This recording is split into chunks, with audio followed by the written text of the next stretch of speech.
Halo guys, welcome back to my channel. Apa kabar dengan kalian semua? Semoga kalian sehat. Seperti kita tahu kemarin malam, timnas Indonesia dengan skuad mudanya berhasil meraih 3 poin di pertandingan Piala AFF tahun 2024, pertandingan pertama lawan Myanmar, dan alhamdulillah mereka berhasil buat meraih kemenangan pertama di turnamen Piala AFF. Nah, di video kali ini aku mau sedikit bahas tentang pertandingannya kemarin dan juga tentang pemain-pemain yang bisa menjadi pembeda di turnamen ini, di timnas Indonesia tentunya.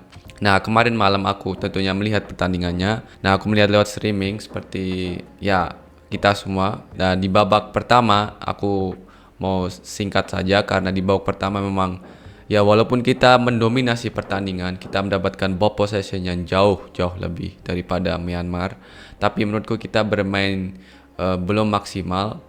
Nah, starting 11-nya juga kemarin banyak pemain-pemain yang sangat muda seperti Zainuddin Faris, seperti Arkan Kakak. Nah, menurutku mereka juga sudah bermain dengan kemampuan mereka. Nah, tapi di babak pertama kita juga bisa lihat kalau Garuda Muda masih sedikit masih sedikit kaku dengan memegang bola dan juga passingnya. Aku lihat sih dari babak pertama itu passingnya itu sebenarnya sampai ke pemain-pemainnya, cuma tempo permainannya yang agak kurang cepat menurutku sendiri. Nah, ini mungkin tergantung juga kan dengan rumput, karena aku lihat rumputnya kurang bagus di sana.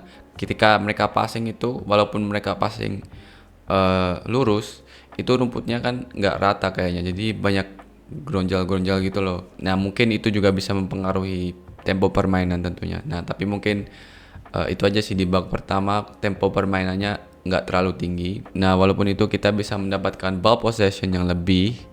Selain itu, menurutku banyak miskomunikasi juga antara pemain. Misal kita mau counter, nah kita di situ agak bingung mau membagikan bolanya kemana. Dan saat kita mungkin di final third, saat sudah mau mencetak gol atau ada kesempatan buat mencetak gol, nah di situ kita sedikit bingung finishingnya seperti apa. Nah, itulah sedikit mungkin singkatan cerita dari babak pertama kalau dari apa yang aku lihat kemarin. Nah, kalau ketika babak kedua mulai, ada beberapa pergantian pemain, ada Rafael Strike yang masuk, terus ada Asnawi yang masuk juga. Nah, ketika dua pemain ini masuk, kita bisa lihat kalau permainannya jauh lebih baik, jauh lebih berjalan, tempo permainannya juga lebih cepat aku lihat, dan kita lebih bermain di pertengahan lapangannya lawan dari Myanmar. Nah, di sini aku juga lihat kita komunikasinya antara pemain juga lebih bagus, terus bolanya bisa mengalir dengan lebih cepat juga. Dan aku lihat di final third itu kita lebih berbahaya dengan Rafael Strike yang sering. Nah, aku lihat beberapa kali Rafael Strike sering meminta bola di sisi kiri. Di situ aku lihat dia banyak momen yang berbahaya juga, dan aku lihat dia berusaha juga buat mencetak gol. Dia kalau nggak salah menendang 2 kali on target. Jadi dia memberikan beberapa shot juga on target, cuma sayangnya memang belum menghasilkan gol kemarin malam. Nah ya, selain itu juga bermain satu pemain yang aku pikir dia menjalani debut officialnya sih, Detan dia bermain di sayap kanan, dan dia menurutku pemain yang sangat potensial. Aku sudah bilang sih di video kemarin sebelum timnas main itu.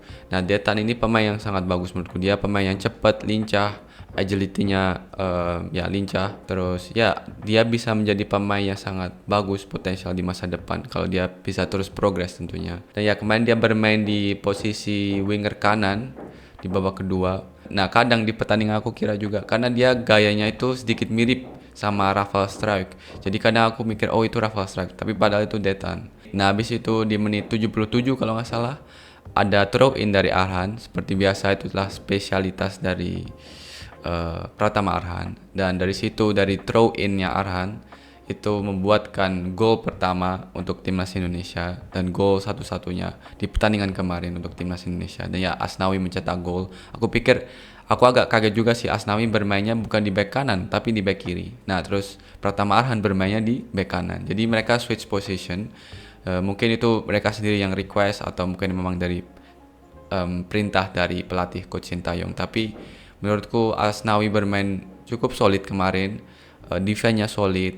Dia nggak terlalu ikut attack sih kalau aku lihat ya. Mungkin dia memang lebih fokus buat defend dulu. Tapi ya overall dia bermain sangat solid dan dia bisa mencetak gol yang penting tentunya buat timnas Indonesia untuk bisa meraih kemenangan. Jadi ya itu menurutku babak kedua kita bermain dengan lebih bagus, lebih percaya diri juga, terus bolanya lebih mengalir. Kita bermain di half fieldnya lawan, jadi kita press high, kita membuat chance-chance yang bahaya juga di final third. Dan ya yang terpenting kita bisa mendapatkan 3 poin kemarin, mencetak gol. Nah, dan ya kita bisa menang atas timnas Myanmar dengan Garuda muda, Garuda squad yang muda. Aku pikir ini adalah hal yang positif tentunya. Ya aku berharap mereka bisa melanjutkan tren positif ini seperti babak kedua kemarin. Karena besok kalau nggak salah besok tanggal Kamis atau itu kita main lagi kan lawan Laos di sini di Manahan.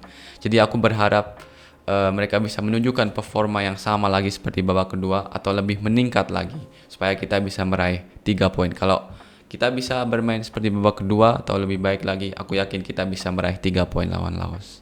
Aku juga mau sedikit bahas tentang salah satu pemain yang tadi aku sebut yaitu Dethan. Aku habis mencari biodatanya dari Victor Johnson Benjamin Dethan. Nah, ini adalah pemain yang masih muda. Dia lahir di 11 Juli 2024. Dia berasal dari Kupang, Nusa Tenggara Timur. Dan ya dia pemain yang sangat muda dan sangat potensial menurutku dari apa yang aku lihat kemarin dan dari uji coba yang mereka main saat lawan Bali United. Aku lihat dia mencetak assist di golnya Marcelino. Ya dia saat ini bermain kalau aku lihat di transfer market ini, dia saat ini bermain di PSM Makassar. Tingginya 174, itu tinggi badan yang cukup ideal buat pemain winger. Di sini juga posisinya hanya sayap kanan aja. Dan ini posisi yang kita tentunya butuhkan di timnas Indonesia. Jadi posisi dia sangat-sangat penting untuk timnas Indonesia. Dan kalau dia bisa progres terus, aku yakin dia bisa menjadi pemain yang sangat potensial di masa depan buat timnas Indonesia. Apalagi di posisi winger kanan yang kita saat ini butuhkan juga di timnas Indonesia. Dan ya ini ternyata dia itu kewarganegaraannya dia keturunan Kanada, Indonesia Kanada. Berarti dia saat ini memang sudah WNI ya, udah dari dulu mungkin. Dan ya kita lihat statistiknya itu dia dari PSM Youth. Oh, berarti dia emang benar-benar anak dari PSM sana ya. Dia mulai dari PSM Youth ke PSM U18. Dari U18 dia ke senior dengan market value 434 juta. Nah, sekarang market value-nya udah menaik terus. Dari sini kita bisa lihat kalau Victor Dethan itu juga progres terus setiap musim. Di 2022, 2023 progres dari 400 juta ke 1,3 M. 2024 ke 2,1 M, 2,2 M. Terus sekarang 2024 Desember itu udah 2,6 M. Dan ya dari apa yang aku lihat kemarin permainannya dari Victor Dethan, dia pemain yang sangat potensial, sangat-sangat potensial. Agility-nya sangat bagus, dribble-nya bagus, punya visi bermain juga, daya juangnya juga yang bagus. Nah, aku berharap dia bisa terus progres apalagi di klubnya dan juga di timnas Indonesia. Karena ini sangat penting kalau dia bisa progres, dia bisa menjadi pemain yang sangat penting untuk timnas Indonesia.